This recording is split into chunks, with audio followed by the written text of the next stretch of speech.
All right, what is up, and welcome in to the Oklahoma Sports Podcast. We're the little podcast on the prairie. I'm Jared, and this is Chase. How's everybody doing today? Man, I'm a little bit tired. Thunder game just the other night, last night for us when we were recording this, and it was a late game. I think we turned the TV off at like 12:30. Yeah, it was late. That ring ceremony really pushed it back. Yeah, they could honestly move those, and we'll be fine because nobody other than Warriors fans really want to see that. So they probably could have done that on the local Fox channel or whatever. Yeah, definitely. I guess that brings us in, though. Of course, last night, you guys watched the game. The Warriors beat the Thunder 108-100. Mm-hmm. Thunder covered the spread, though. Yeah, it was 11.5 or 12 when the game started. Yeah, something like that. And that's a good showing. I mean, we'll dive deep into that, but we like what we see so far, at least from an effort standpoint. Yeah, one of the things I liked the most was my guy Dennis Schroeder and his new hairstyle. Yeah, so one thing we noticed too, and this isn't the back shot. Yeah. But we noticed it kind of comes to a point. Yeah, in the back. It looks like a ponytail. Yeah. And once you said that, I was like, unsee it. Wait a minute, it is kind of a ponytail. So next time you see it, just think ponytail and it'll make a lot of sense to you. But hey, he had a good game. So whatever works. Yeah, whatever right. works. And I've never seen anything like it. Not since the likes of Dennis Rodman back in the 90s probably have we seen someone do that much to their hair. You know, Dennis had, leopard spots and rainbows and all types of things. But, But I like the look. I know a lot of people probably didn't, but I think it looks good. Yeah, it's a little not traditional, but it is what it is. And so Russ obviously being out, Russell Westbrook was out, still dealing with, kind of coming back from the knee scope surgery. Yeah. So we didn't have him, but we did have a lot of memes. Yeah, he made his presence known, that's for sure. This is him sneaking a snack Classic real quick. Russ. I don't even know what he's eating. Maybe a piece of cheese. So sneaky though, and I like Roberson's like blocking for him. Yeah, he looks up. Roberson's like trying to block the coaches off from seeing. Yeah, that was me in junior high when I had a pack of gum, and if any kids saw, they were like, everybody stuck their hand out. Dudes on our team in junior high, we had so many players. There was lots of us that didn't get to play. So dudes would wear those tights under their pants. Put candy. They would put candy in their shorts. And so they'd be on the bench rolling their shorts up and eating candy. Yeah, so that's pretty much what we're seeing. Russ has got style too. Look at that. Yeah, yep. He looks like an extra in a Boyz II Men video, but it's fine. Whatever works for you. He looks sharp. Yeah. This wasn't the only meme we saw from him either today. We had. Oh yeah. So this is KD airballing a shot. You see Russ standing up. I think he's like, yeah. He's probably yelling airball or hold that or something, but it's great. The zoom in makes us even better. Yeah. Just how grainy it is. Oh my gosh. Yeah, which pixel is Russell Westbrook? Yeah, right. Oh, I love it. So Russ all night had all kinds of energy. You saw KD kind of going at Russ at times, and then vice versa. So yeah, you even saw Russ grabbing the clipboard and doing a little coaching during timeouts when Billy was out talking to the refs. Yeah, that's a good point. He was very much engaged in the game. Which is good to see. Yeah, even though he wasn't playing. That's huge. Yeah. A lot of times dudes don't even travel with the team when they're out. So the fact that he's traveling, and so was Andre Roberson, is a great sign. Yep, definitely. Going forward. So I guess we can go ahead and jump into the box score a little bit and just begin to get into takeaways and things like that. Of course, again, the Warriors beat the Thunder 108-100. The Thunder do cover the spread, though, which is good. And, heck, who knows? If they shot better free throws, maybe we win the game. Yeah, I think they missed 13 as a team, or 13 or 14, which is just abysmal. Yeah, 13. They shot 64.9%. And so just to tell you what a good free throw shooting team does, Golden State shoots 94.4% free throws last night, which isn't sustainable, obviously. But that's crazy. If OKC makes a couple more free throws here and there, it changes the game. And early in the first half, which it's the first game of the season, both games we watched last night, including the Celtics and Sixers, both games were sloppy in the beginning. I mean, I feel like you could have put yakety sacks to the beginning of both those games and just let it play for the first quarter, and it would have been relevant. Yeah, you wouldn't have missed anything. But, a couple things that I noticed, and we were just looking kind of down the stat line. We talk about how the plus and minus stat kind of down the line a lot of times is deceiving because a guy like Terrence Ferguson, who just didn't have a great game. I guess he wasn't just abysmally terrible, but he just didn't do anything. He had a +0. And then Patrick Patterson had a +3. He had an okay game, I guess. He had 5 boards. He was ultra aggressive there in the first quarter. I mean, he had a big and one, and then hit another. I think he had a three early or a little floater. They tried to post him up a lot early, which I wasn't a huge fan of. Yeah, it's just not really his game. Yeah, and that may have been attributed. Steven Adams had a great game, but coming into the game he was questionable. They didn't know with a lower back injury, I believe, if he was going to play or not. And so him not being 100%, maybe they had to tweak the game plan a little bit and make sure that they had bodies down low to get some buckets and get some rebounds. Yeah, and the big man Adams had 11 rebounds, which is pretty good. Yeah. But like we were talking about, you wonder if he really is truly 100%. Mm-hmm. We have to assume that he's probably not, just because he was on the injury report. He didn't.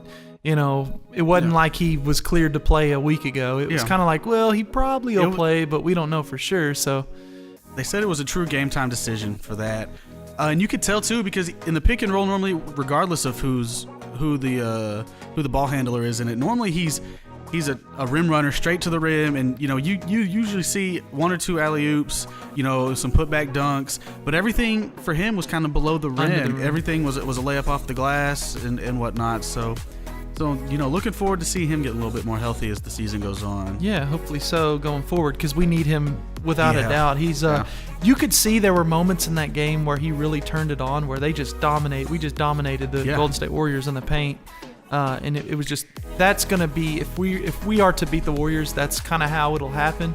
We'll have obviously a little bit better guard play with Russell Westbrook playing, hopefully.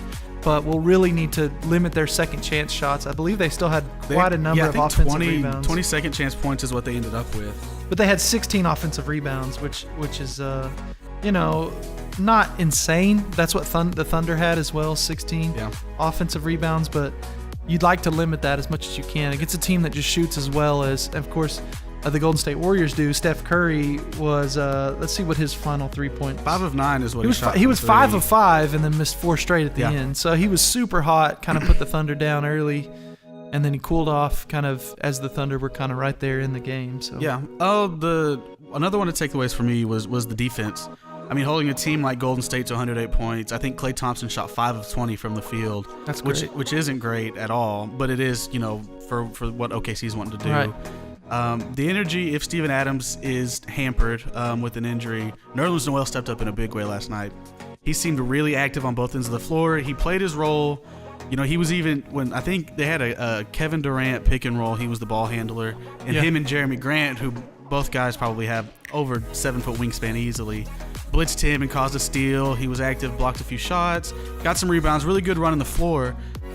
It's just something that OKC didn't have last year off the bench, which I think helps a ton with what they're trying to do. Yeah, I think that's a great example. Nerlens Noel. Another one we have is Hamidou Diallo, who Diallo last night had a +5, so he led the team in plus minus. His first professional game. He looked awesome to me. Yeah. All over the floor, super, super aggressive, super athletic, flying around, played good defense here and there, and then he had a bucket or two. He finished with 4 points, but was aggressive enough. He wasn't just flinging everything that touched his hands or anything, but I like what we saw from him, at least in one game. Yeah, I liked it too, and he played good defensively. He got caught. Klay Thompson's a veteran, so he's going to get you with the shoulder check and go up into you and draw some fouls, but I think he played well, and you're not going to see the Klay Thompsons of the world every night. You're not going to play a team that's got 4 of the best, probably 15 to 20 players in the world in their starting lineup. And so I think what we saw from him was positive. He really was aggressive on the offensive end in that he wasn't stagnant. You didn't just see him drift to the corner and stand and wait for the ball. If someone on the opposite side had it, his defender looked away. He was back cutting. He crashed the offensive glass. He was active on both ends. And again, I like Terrence Ferguson. Diallo just looks more NBA ready, even as a rookie, than Terrence Ferguson does right now. Yeah, we saw a really bad sequence from Terrence Ferguson. It was just I feel for him because people are gonna just rip him for it. He catches the ball. I think the Thunder are down 2, maybe. He gets a good look. It's late in the fourth quarter. Offensive rebound, kick out to him. It hits his hands, and he just like a junior high kid. It hits the backboard first, hits the corner of the rim, and just goes flying. Yeah.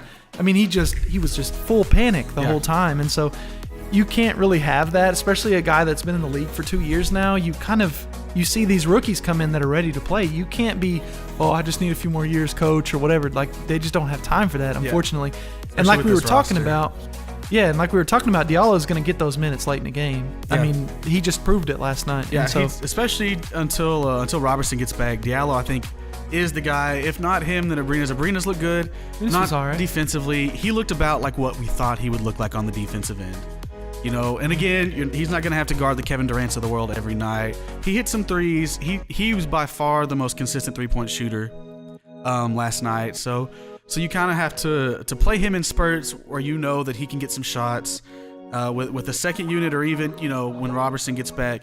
Playing those two together, Robertson kind of will take away on the offensive end, and they'll kind of even each other out on the defensive end. So he looked good. But yeah.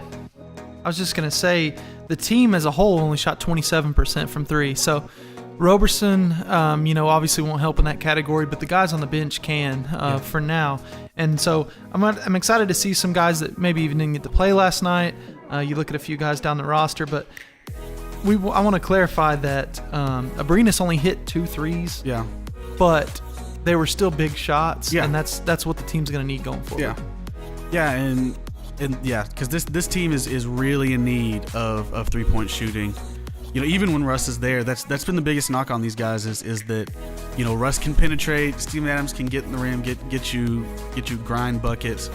You've got to have a consistent 3-point shooter, which coming into this year and even some of last year, we thought it would be Patrick Patterson at the 4, but he shoots 1 of 4 from 3, which is the equivalent of what Jeremy Grant did off the bench. I think Grant played about 10 more minutes this game, but Grant, I think, will end up in those closing lineups just because of the energy he provides.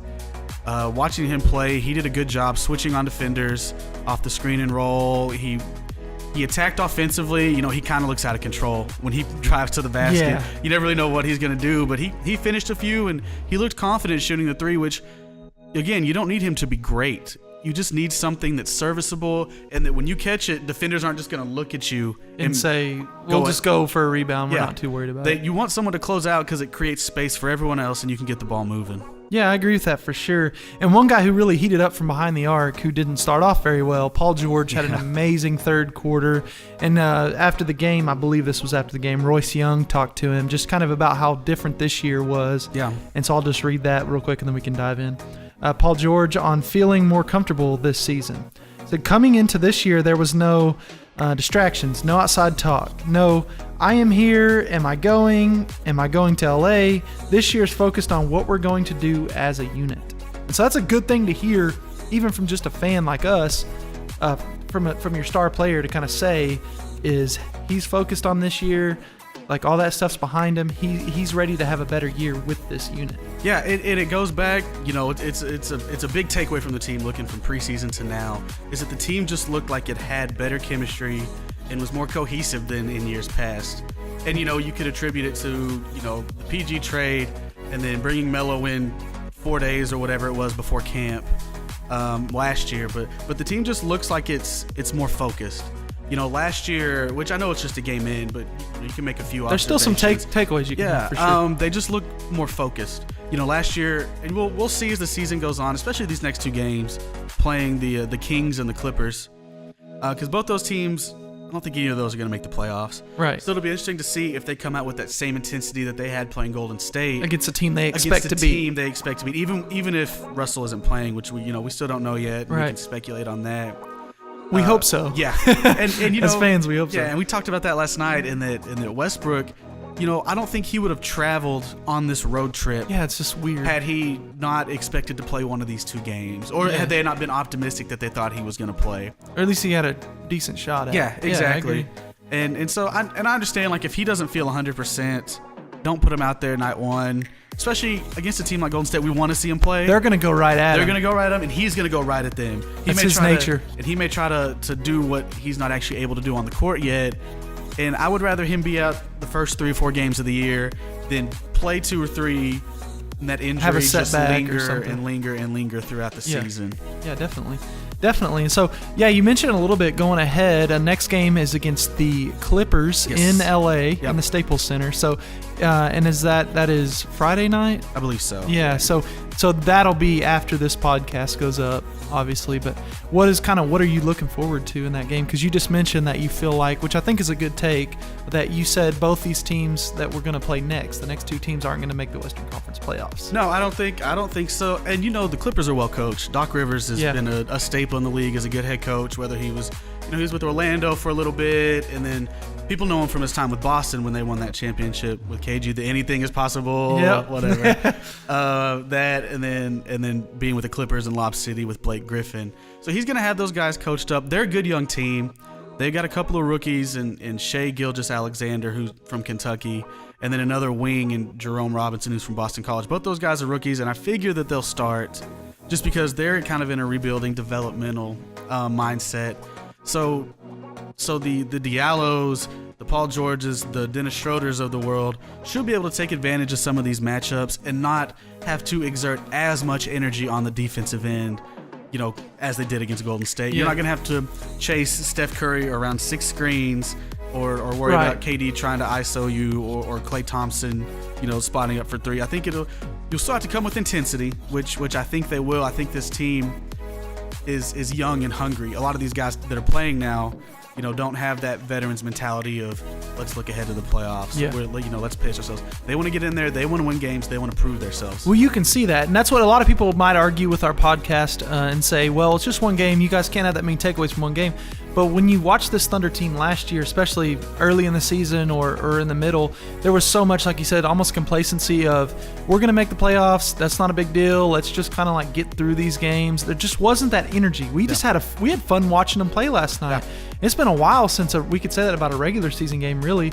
I mean, they were just bouncing around all over the place defensively and then making some big buckets on offense, and they were really good, just using their hands and getting transition buckets. So there's a lot to look forward to with this Thunder team going forward. Yeah, and I think you talked about last night, last year they switched up styles from in years past. Years past they were this young, hungry, athletic, long defensive team who wanted to run up and down and just hassle you, just 90 feet. Just be more aggressive and bigger and just like an annoyance almost, all over you. And you can see that coming into this year with the moves they've made. That bench unit, you take out Felton. I love Raymond Felton.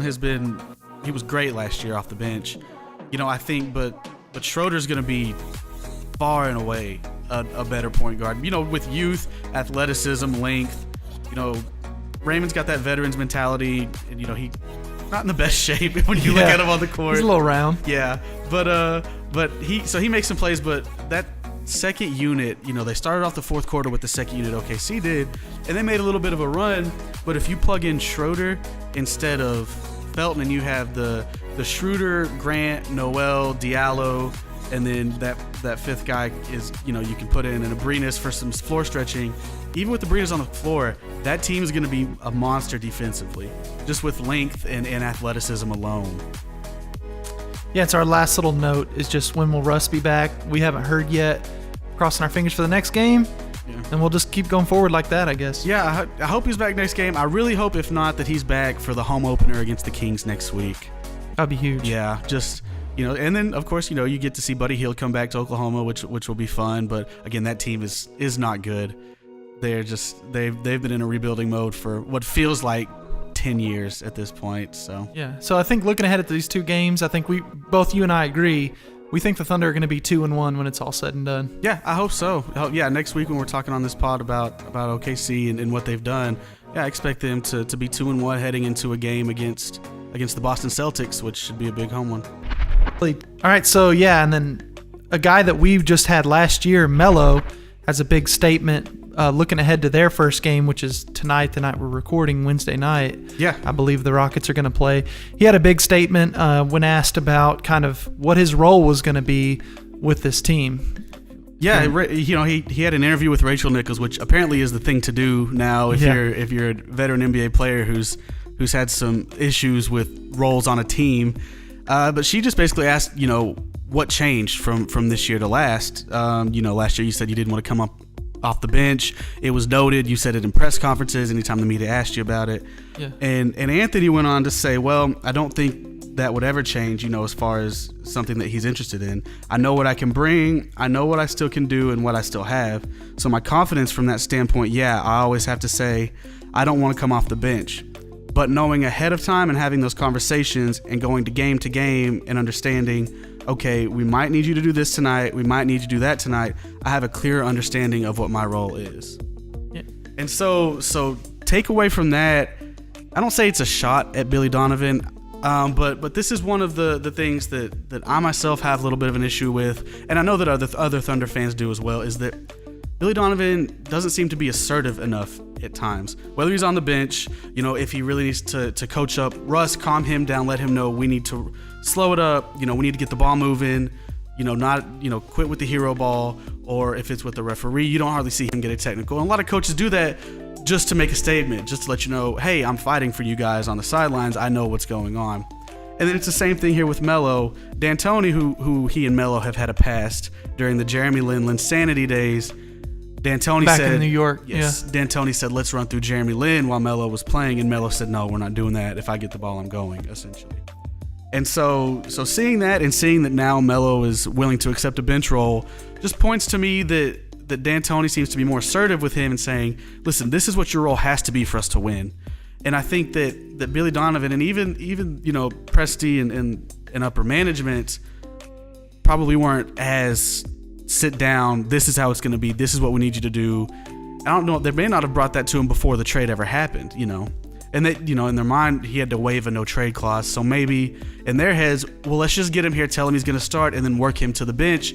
But obviously that didn't work. Yeah, whatever the deal is, and there's a couple different ways to look at it. So Mello gets traded to the Hawks. With that, we get Dennis Schroeder to the Thunder, and then Mello can move to the Rockets. Yeah. So at that point in time, you're right. Maybe he had some sort of a sit down talk with D'Antoni pretty quick when he got on campus, because it's pretty obvious, just from the statement that that Mello had some sort of a bit of a change of heart. And that could be, I think it's a mixture. I think what you said is right. I think that Mello definitely didn't have enough talks like that with Billy Donovan, but I also wonder if he just respects the coaching staff in Houston more. Yeah. And he says, well, these guys know what they're talking about, so if they really think I should come off the bench, then they're probably saying the right thing. Yeah. So I think Mello just has an arrogance about him, and I think it started with that story you talked about in New York with Jeremy Lin. Mm-hmm. Jeremy Lin's got the hottest hand in basketball. He's the biggest story in basketball. That was back when Kobe was still playing. He was way bigger news than Kobe was. He had like the highest selling jersey, and then Mello comes back and says, nah, I'm not going to play with this dude or whatever, and just breaks everything up. Mm-hmm. And so it started there. You could kind of see that he just cannot see a place where people could possibly be better at basketball than him. Yeah. He just can't let that enter his head. And I get it. He's a competitor and whatever. Then he goes to Houston, flash forward however many years. Now he's in Houston, and now all of a sudden he's like, well, yeah, maybe I should come off the bench. And I just think there's some age, and then I think he looked at last year, and I'm sure he was pretty embarrassed. I mean, he just was pretty bad all season long. Just didn't really do a whole lot for this Thunder team. A lot of Thunder fans were saying a lot of things about him, and I think that came as a big shock. I think he really expected this to be a place where, the media would be really easy on you, fans would be really easy on you if you weren't good, and he felt like he was going to be good, and he came here and he wasn't. Yeah, and I think another thing that contributes to it is one of his best friends, one of these Banana Boat members, the group, right. Chris Paul is on this team, and so I think Chris Paul would have a better chance of getting through to Mello, like, hey, listen, we know what you are as a player. We know what you are as a scorer. We need that scoring off the bench. We need you to play the six-man role and accept it for us to win. Because Chris Paul himself has been scrutinized for years because, this is the first time. Last year was the first time he'd ever made a Western Conference final. And so for years he's been in the league, making the playoffs, getting beat out in the first round. And so I think I would guess he wants it more than anyone else on this team. And so being that close with Mello, I think that also helped dictate Mello taking a lesser role, maybe not even a lesser role, just your name's not in that. You're not coming off the bench on that starting lineup. They're not saying from Syracuse, Carmello Anthony, you're not getting the cheers coming in and the light shining on you. I think he's still going to play major minutes though. Yeah, he definitely probably will. And listen, D'Antoni's a really good coach. At this stage in his career, he's been around Mello. He knows how to use him better than probably anyone. So if anybody can figure out how to use this guy, it'll probably be Houston. With that said, if he does slip up, we're going to be all over him. Yes. We're going to meme him hard here on this channel. I mean, we did so make last sure week you're tuned already. in. We've already talked about him once, and his season hadn't even started yet. So if you do see Mello make a bad play, just turn on the podcast because we're going to be breaking it down. Don't worry about it. We're big. We're going to get you on the slip-ups, Mello. Just know that. Yeah. And then also, just from NBA news, Trae Young, OU boy, is going to have his opener of the night we're recording this. Yeah. He's playing the Knicks. Obviously, Trae Young drafted by the Hawks, the Atlanta Hawks, and so big season for him. And he's actually playing with Jeremy Lin. Yeah, which should be fun. That backcourt tandem should be a good time. The Hawks are in a rebuilding mode. I mean, they don't want to win more than 25 games this year. They want to be in the top 4 of the lottery and get another good young player to go along with Trae Young and a couple other pieces they have. So I want to watch the Hawks just because I think it's going to be the Trae Young show. Like what you saw at Oklahoma will be happening, but on a grander scale. Yeah. Because he'll have some talent around him. He's got some vets, and Jeremy Lin, and then Vince Carter is there. Yeah, Vince Carter's been randomly playing for like 17 years. But yeah. I expect him to have some great nights. You're going to see nights that he may put up 40 and be lights out. You may see nights where he shoots 2 of 14 and puts up 8 points like Kyrie did last night. Yeah. But I think you'll see a lot in between, and he's such a good playmaker. It wouldn't surprise me if he averaged, 15 points and 8 or 9 assists this year. He's going to take his lumps. Most point guards do in this league, especially when you're undersized. But I expect that team to just be fun. They're going to let him run and gun. They've got a good young coach. It should be fun to watch. Yeah, and the good thing for him is he gets to play in the East. So he's not going to just have a bunch of guys killing him every night. I mean, they still got to play a lot of West teams and everything, but on average, you're playing a few maybe easier challenges than you normally would. But I like where you're at. I think he averages around 15 points. Yeah, I could see that. It's gonna be exciting. They're gonna be based on the preseason. You're exactly right. They're gonna look a lot like OU did in his year there, at least when they were playing well, and it was lots of lobs and big time, just pull up threes. We saw Trae hit a game winner in preseason already, so they're gonna be fun to watch. But what I want to ask you just before we move on is, where do you see the Hawks team finishing? Are they gonna have the best chance at getting the number 1 pick in the draft this year, or do they finish somewhere just outside the top 5? Where are they at? Yeah, I think that they may very well end up being the worst team in the league. I think it's between them and then the Kings, and then they play the Knicks tonight, and obviously the Knicks are without their big time player Kristaps Porzingis because of a knee injury. Mm-hmm. I don't know when he's going to be back. The Knicks could just put it as a redshirt year. They may bring him back slow, not play him at all. And if that's the case, the Knicks are going to be fighting for that spot as well. And then I think the Magic and then the Chicago Bulls are right there. And I was thinking about the Nets. Yeah, the Nets as well. The thing about the Nets are really well coached. They've got some veteran pieces on that team who don't want to lose but know that they're probably not good enough to win. But there are kind of some stabling factors in those close games where when you would normally, you may be up 5 with 3 minutes left, ended up losing by 6. That game you may end up winning by 3 or 4 instead because you've got these guys who kind of stabilize and play well. A few veterans there. Okay. I like that. All right, and let's shift gears and finally talk about OU. I was ready for that. Yeah. Now talking about OU, Ruffin McNeil, they've been in a bye week. Ruffin McNeil is the new defensive coordinator, or at least taking over interim roles here while we wait and see what OU does with the defense after this. But Ruffin is a guy that we know he's taken over a few jobs that are similar to this, where he came in the middle of the season. Texas Tech was his last stint where he did this exact thing and really had them looking pretty decent. And that's how he carried that into some other coaching jobs, basically. Took that coordinator position that he did really well, carried that into other jobs. So it'd be interesting to look forward. There's lots of rumors that OU might come out with a 4-3 defense. They've been playing 3-4, meaning they're going to have 4 defensive linemen instead of 3, and whatever. They're going to kind of play with that a bit more because they've been practicing it, and we'll see. It's always a lot of rumors when it comes to OU stuff, so we don't really know anything yet, but I'd be interested to see what they come out with this week upcoming against TCU. Yeah, same, and I really want to see, who's going to get playing time on the field. Because, we talked about this previous, was anytime a new coordinator comes in, it's open competition, it feels like, for these spots. Guys start playing harder, and then you hear things, from coaches and players, especially coming off the bye week. They were able to actually get down and get, practice hard instead of having to necessarily game plan, and get ready for TCU. So you hear a lot of guys saying that, it was the most competitive practices we've had since camp. They said they're having a lot of fun. I think what Ruffin does, or at least I hope he does, is he simplifies some things. I think, and one of the things he says is a clear head, fast legs or fast feet, cloggy head, slow legs, slow feet. And so I think that's something that he'll abide by, and make sure that these guys are just playing with a clear mind and just flying around, because as you've said before, it can't get any worse. It can get worse. And, I'm glad you brought that up. We hadn't talked about that previously, but I have so many coaching friends, and when they look at OU play defense, that's what they say. They said it looks like dudes are they're so worried about how complex everything is. They're not just going and making plays because they're like trying to do their checks and then the ball snapped. Like we showed the picture last week of the players, and they're all like before the snap have no idea where to go. Yeah. So, simplifying it makes a lot of sense to me, and that's what all my coaching friends say. Like, this just needs to be an easier defense to run. The stuff, for instance, Iowa State does, arguably the best defense in the Big 12 right now. Iowa State just plays a simple, keep everything in front of you defense. Yeah. In fact, if you watch them, their linebackers are pretty far off the ball, at least compared to other teams, and their safeties are behind them. So they just play everything back to front. Yep. Keep you in front of them. And so I think looking forward at OU, we'll probably see that. Yeah. And looking ahead, TCU, we'll talk about them for a minute, because there's a lot of unknowns on OU's defense. Like you said, we don't know who the guys are going to be to play, but we're going to know pretty quick against TCU. TCU kind of has struggled so far this year.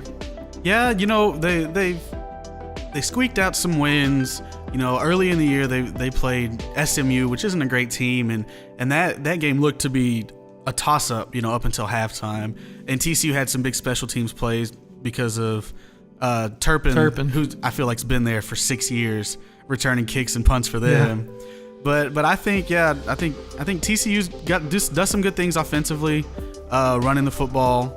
But I think it's something that this defense can attack on. I think it's a good time if OU was going to make the change from Mike Stoops to someone else. I think they did it at the perfect time. Yeah, Sean Robinson, the quarterback at TCU, he, I believe, did play against Texas Tech. Yeah. I can go ahead and pull that up and make sure, but he's a guy that had some injuries and stuff, but I'm just really not too excited about him if I'm a TCU fan. He's just pretty average quarterback. He's not really going to test these DBs from OU as much as I'm sure the TCU fans would like. They're going to try to run it a lot against OU, and that's why I kind of hope that they do go to sort of a more down lineman look, or at least more of a, get some bigger bodies in there, things like that. Yeah, I think when the real matchup begins, really in this game, it's strength against strength and weakness against weakness. Because Gary Patterson is probably the best defensive mind in the Big 12. He's been doing it for years. When they first came to the Big 12, they played really good defense, had guys flying around. And obviously, as teams have adjusted and kind of know his schemes, they put up points on him. But I think the matchup between Lincoln Riley calling plays for the offense and then Gary Patterson on the defense is going to be something to look for. Yeah, and I'm just looking over the box score kind of from the Texas Tech TCU game, just trying to see what Tech was able to do against that TCU team. Tech did pull out the win by 3. And Tech looked like they gained a number of yards, and they did it with kind of a backup quarterback, but they just didn't put up a lot of points on the board. So that's the thing. TCU just does so well. You might drive all the way down the field on them, but you're going to have to come up with a field goal. That happens a lot. So OU's really got to try to watch it and make sure they don't turn the ball over too many times. They got to be smart with the ball. I think Kyler Murray's speed's going to be a little bit too much for their defense. I think so too. I think his legitimate dual threat ability and just OU's big playability period is going to be tough because, Texas Tech, while they're known for big plays, like you said, had a backup quarterback in there. They don't have a Hollywood Brown or a CeeDee Lamb on the outside. Mm-hmm. And they don't have a Kyler Murray at quarterback, that's for sure. And so I think OU's going to be able to, get chunks of yards and maybe even have a big play with and get in the end zone quite a few times against this defense. Yeah, you mentioned it. You hit the nail on the head, I think. What trumps what I just talked about, a defense that kind of makes everything stay in front of them and tries not to give up big plays and just stiffen up in the red zone, what kills those teams is huge plays. Yep. So if we can get Hollywood Brown or CeeDee Lamb or Kennedy Brooks just loose in the open, it's going to be a long day for them because those are points that they're not expecting to give up. They're just trying to take little chunks off down the field and then really step up at certain points. Yeah. So I'm excited to see this big play capability offense with all the speed that they have, all the weapons they have, go up against this TCU defense who prides themselves on, maybe they give up yards but not a lot of points. I really want to see, we'll know a lot about, which we do know a number of OU's offense, but we'll know a lot about, if they changed anything up in this time off right away. I look for some small wrinkles just because they had 2 weeks to if they wanted to input, a different play type or do anything like that. You look for that this week when they've had time to rehearse and practice that. I think that offensive line again is going to be huge. Looking back on that Texas game, they actually got a really solid push running the ball, especially in that second half. There was a drive against Texas, which it's been 2 weeks, when they just, basically played bully ball, gave the ball to Trae Sermon, and he was gaining 8, 9, 10 yards a carry and then got in the end zone. So I think as long as that offensive line, they've had a week off, if they can keep up that same momentum and keep getting a push, I think that they can play with anybody. I agree with you. Kickoff is at 11 a.m. OU is an 8-point favorite. I really think that OU covers that pretty easy. I think we're just going to see an angry OU team and a TCU team that just isn't all that special this year. Listen, your defense can be great. That's awesome, but you got to keep the ball out of OU's hands, and their offense just cannot do that. No, they're not built to drain clock. Really, that offense is just average at best. So if you come with a good game plan defensively, you don't have to force some turnovers. I just want to see this defense force some 3-and-outs, force a punt here and there. Let this OU offense really get rolling, and then after that, it's just a track meet. And I don't think anybody in the country can run with us.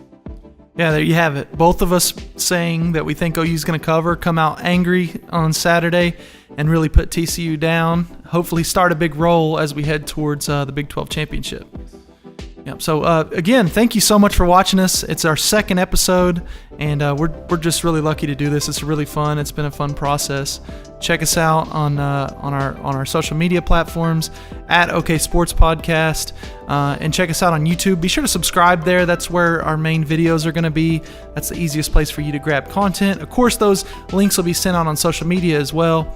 But that's an easy way to watch it maybe before even going through social media. You'll see it pop up. So subscribe to our YouTube channel. Keep watching, supporting us. The support on the first episode was awesome to see. And hopefully we'll keep the good content up. Yeah, definitely appreciate you guys.